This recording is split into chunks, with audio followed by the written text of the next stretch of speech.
और ये जो हमारे दोस्त लिख रहे हैं कि वो जजेस की अपॉइंटमेंट के बारे में भी सवाल उठाएंगे, अच्छा मुझे नहीं पता सवाल उठाएंगे कि नहीं उठाएंगे।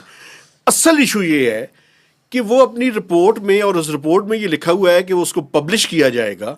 जब जुलाई में वो रिपोर्ट पब्लिश होगी और उसके अंदर कहीं ऐसी कुछ चीज़ें ना हों कि जो आईएमएफ के प्रोग्राम की कंडीशनलिटीज़ के अंदर तब्दील हो जाएं, ये मेरा कंसर्न नहीं है। ये देखिए आपका कंसर्न है ना, जुलाई जब आएगा तो पुलों से बहुत सा पानी गुजर चुका होगा, जी कोई ऐसी बात नहीं है।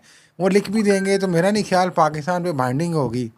ये जो हमारी शहबाज गवर्नमेंट है ये माहिर है, आपको पता है चीज़ों को इधर उधर करने के हवाले से। वो कोई ना कोई इसका कोई मुतबादिल हल ढूंढ लेंगे, कोई उनको मुतमिन कर लेंगे, अभी कोई और कबलज नई वक्त गेम है, चला देंगे। कबलज वक्त है ये कहना कि कुछ नहीं होगा, और कबलज वक्त है ये कहना कि बहुत कुछ हो हाँ लेकिन जाएगा। आईएमएफ का जजेस की फिंगर्स क्रॉस्ड। आईएमएफ का जजेस की अपॉइंटमेंट पे भी मेहताब साहब ये सारा कुछ, ये कि उसको वो क्या करेंगे, ये भी एक अजीबो गरीब बात है एक तरह से। मैं यही तो कह रहा हूं ना, हाँ। पाकिस्तान की सॉवरेनिटी के ऊपर जो है। ये सवरेनिटी तो नहीं है क्यों? मकसद में। एक तरफ आप एहतजाज करते हैं यार, एक 26वीं आईनी तरमीम गलत वो मेरा तरीके से मसला है की ना, गई है।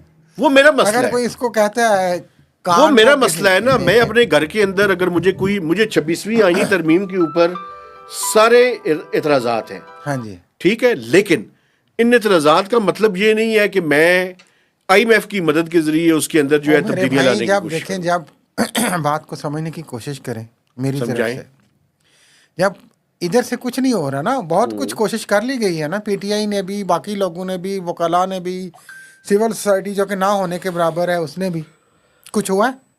कुछ नहीं हुआ। तो फिर एक और तरीका ही होता है इंटरनेशनल दबाव का, कि बाहर से कोई, इधर से उन्होंने आपको ये भी छिपा दो यार, जजेस ये वो कि ये थोड़ा सा प्रेशर आ जाए। ये